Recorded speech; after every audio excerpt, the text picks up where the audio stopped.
Shawl पुष्पगुच्छ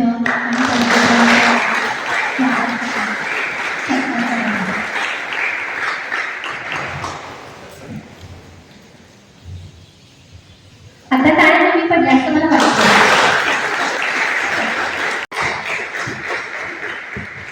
टाळ्या थांबवू नका हो.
मान्यवरांच्या हस्ते त्याचा अनावरण होईल. तर सगळ्यांनी हा सुवर्णचा डोळ्यात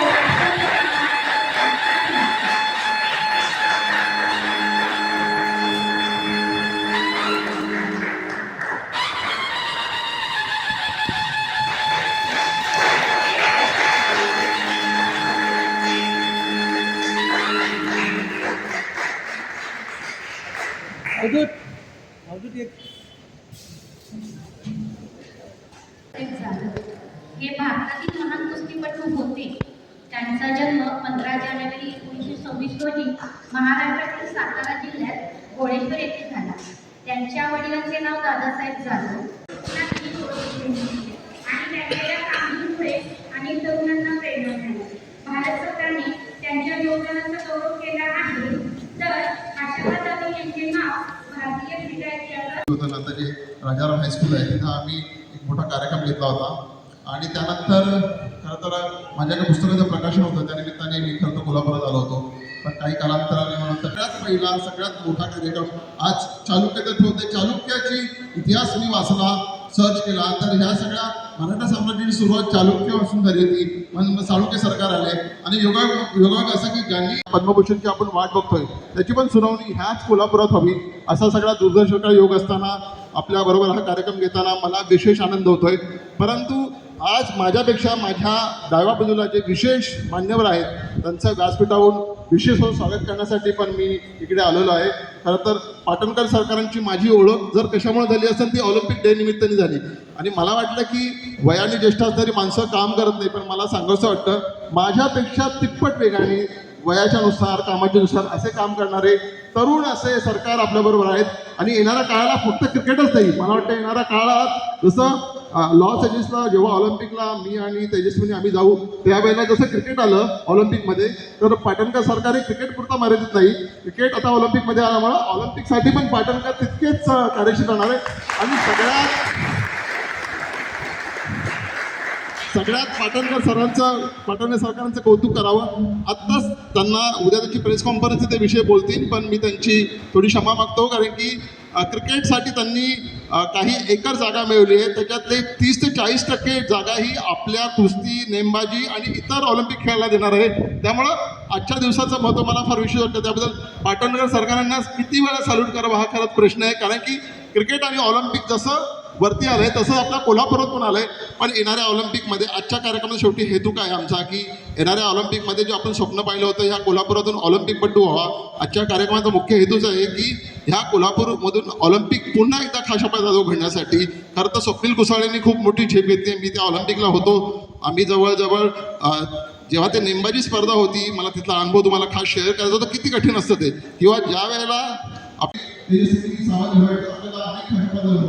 त्यामुळे जेव्हा मी कोल्हापुरात होतो ह्या विशिष्ट क्रीडा निमित्ताने आलो तेव्हा विशेष वाटतं की पाटणकर सरकारांसाठी ओळख झाली आणि आमची हार्डली 10 मिनिटं चर्चा झाली. तेव्हा समजले की कोल्हापुरात जे क्रीडा संकुलाच्या काही समस्या आहेत किंवा इतर काही समस्या आहेत त्या आपल्याला कशा सोडवता येतील. मुख्य म्हणजे पुण्याच्या जे बालेवाडी स्टेडियम आहे तिथे आमचं क्रीडा युवक संघटनेचं मुख्य ऑफिस आहे त्या निमित्ताने कशी सोडवता येतील. सगळ्यात म्हणजे मला तर तुम्ही विचारला की आजचा कार्यक्रम योगायोग आहे. 48 तासापूर्वी हा कार्यक्रम निवडला आणि योगायोगाने नेमबाजी खेळायची असेल तेजस्वी झाली आणि पलीकडे जो पहिला बसलेला आहे रवींद्र पाटील. मी जेव्हा 1994 मध्ये मणिपूर नॅशनल गेमला आम्ही जवळजवळ 15 दिवसांचा रेल्वे प्रवास केला होता आणि मणिपूरला बसलो. त्या मणिपूर नॅशनल गेममध्ये राष्ट्रीय स्पर्धेत सुवर्णपदक कांस्यपदक जिंकणारा रवी आज माझ्याबरोबर आहे आणि माझी सोबत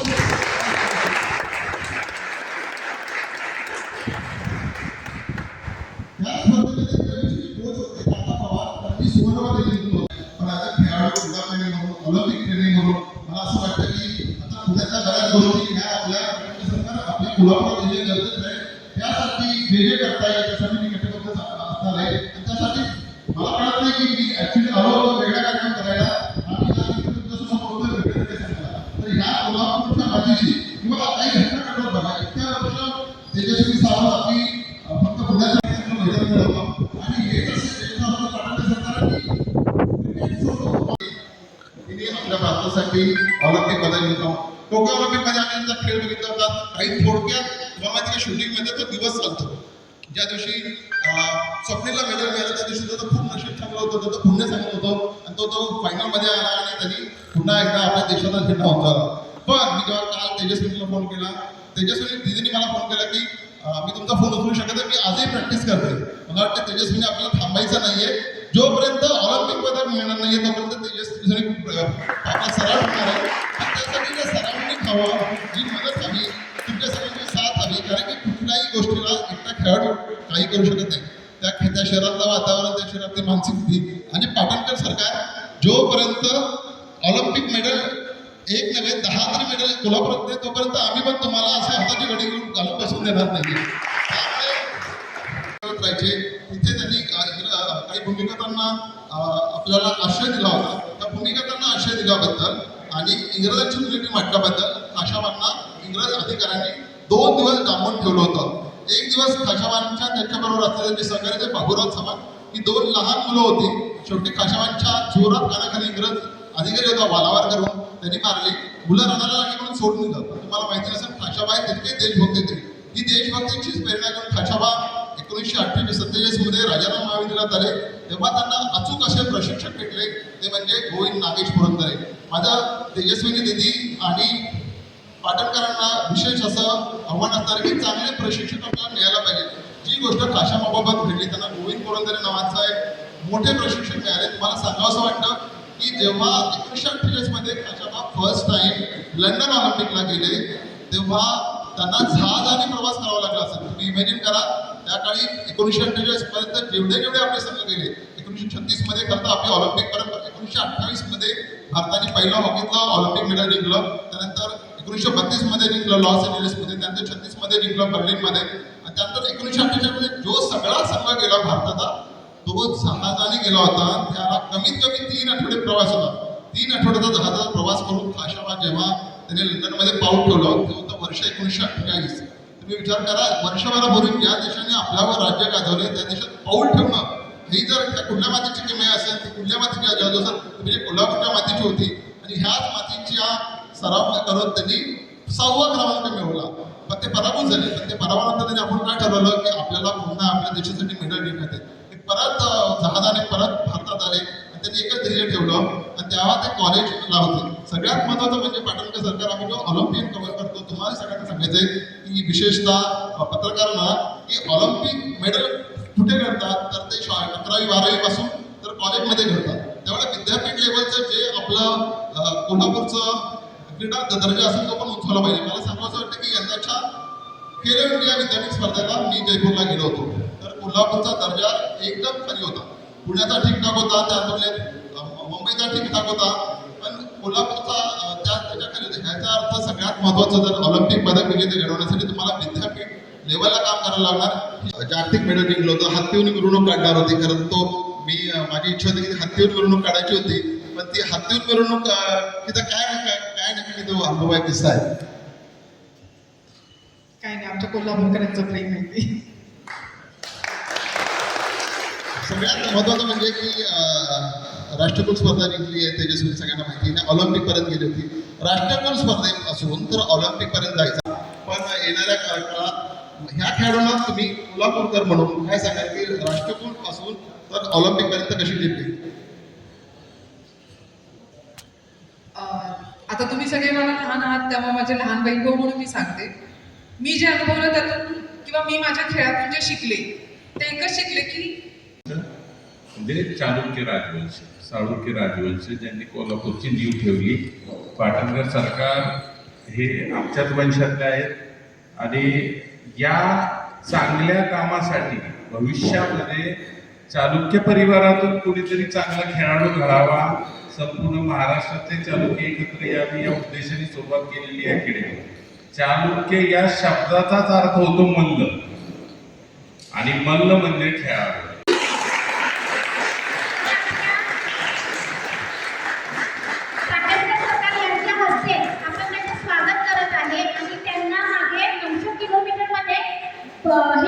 पदक मिळालेले आहे. हे पदक तेजस्विनीताईंच्या हस्ते म्हणजे प्रदान करावं अशी त्यांची इच्छा आहे. तर आपल्या सगळ्या मंडळींनी जोरदार टाळ्या वाजवून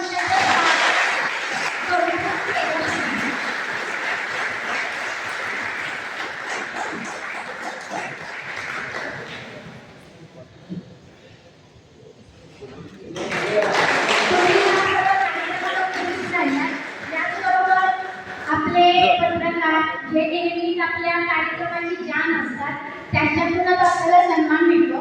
तर आपण अशा पत्रकार सरांचं पण यानंतर राज मकानदार सर पाटील व्यासपीठावर यावं.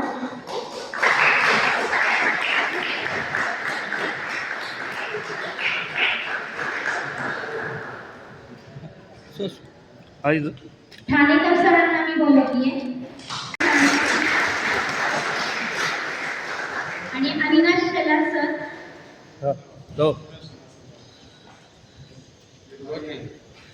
त्यांचा सत्कार करूया. जोरदार टाळ्या होत्या दहियाची सांगण्याची आणि शेलार सरांसाठी.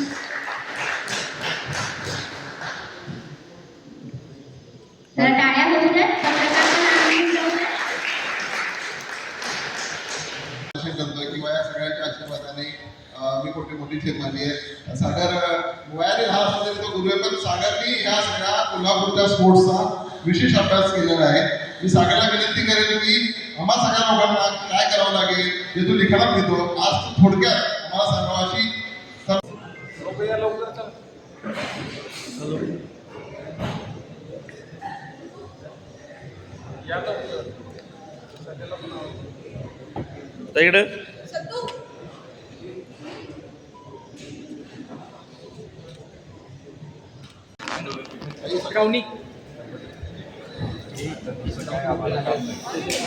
दर 3 महिन्यामध्ये औपचारिक आता मिटिंग जाऊ समोर समजत आहे शाळा असेल हा हे सेंटर सगळे इथे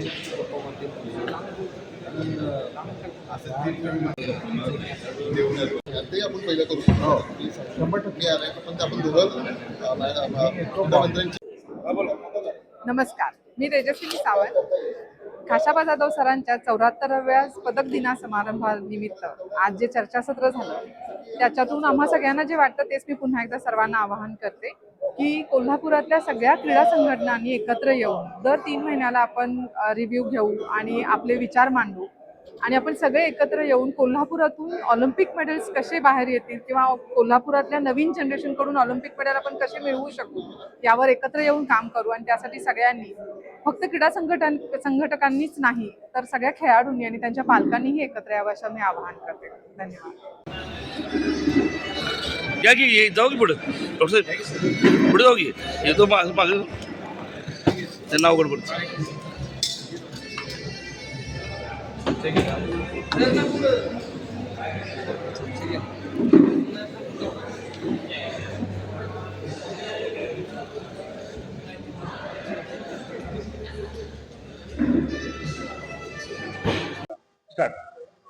नमस्कार, जय शिवराय. आज सांगायला अभिमान वाटते. आज प्रत्येक भारतीयांसाठी एक अभिमानाची गोष्ट आहे. आज आपल्या देशाचे पहिले ऑलिम्पिक वीर माननीय खाशाबा जाधव सर आज यांना आपल्या भारताला पहिलं ऑलिम्पिक मेडल मिळालं. या गोष्टीला आज जवळपास 74 वर्ष झालं. या अनुषंगाने आम्ही तब्बल 74 किलोमीटर एक अभिवादन राईड काढून एक अनोख्या पद्धतीनं माननीय खाशाबा जाधव यांना आम्ही ही राईड समर्पित करतो. आज देशासाठी एक अभिमानाची गोष्ट आहे. आज सातारा सारख्या जिल्ह्यामधील एक ग्रामीण भागातील गोळवेश्वर इथून एक आपला मराठी माणूस ज्याने 74 वर्षापूर्वी आपल्या देशासाठी पहिलं ऑलिम्पिक मध्ये मेडल घेतलं त्या गोष्टीला 74 वर्ष आले. आज त्यांच्यासाठी व देशासाठी एक आम्ही 74 किलोमीटर एक अभिमान राईड काढून एक अनोख्या पद्धतीने त्यांना आम्ही समर्पित करतो. सायकलपट्टू रामकारंडे. त्याला किती वेळ आला मला? याला जवळजवळ 4.25 तास लागले. आम्ही पहाटे 6 वाजल्यापासून आमच्या राईडची सुरुवात आम्ही केली. भवानी मंडप मध्ये खाशाबा जाधव यांचं स्मारक आहे तिथं आम्ही अभिवादन केलं. तिथून आम्ही दसरा चौक ते ताराणे पुतळा ते इचलकरंजी पुन्हा आम्ही रुकडी मार्गी हलुंडे वगैरे करत सर्व नागरिकांना तिथं आम्ही सांगत गेलो की आज खाशाबा जाधव यांना ऑलिम्पिक मध्ये मेडल मिळालं. त्या गोष्टीला 74 वर्ष झाले. तर सर्व नागरिकांना अतिशय आनंद वाटला की आपल्या देशाला अभिमानाचा दिवस आहे आणि खरोखर आजची राईड जी झालेली आहे खरोखर मस्त झाली राईड.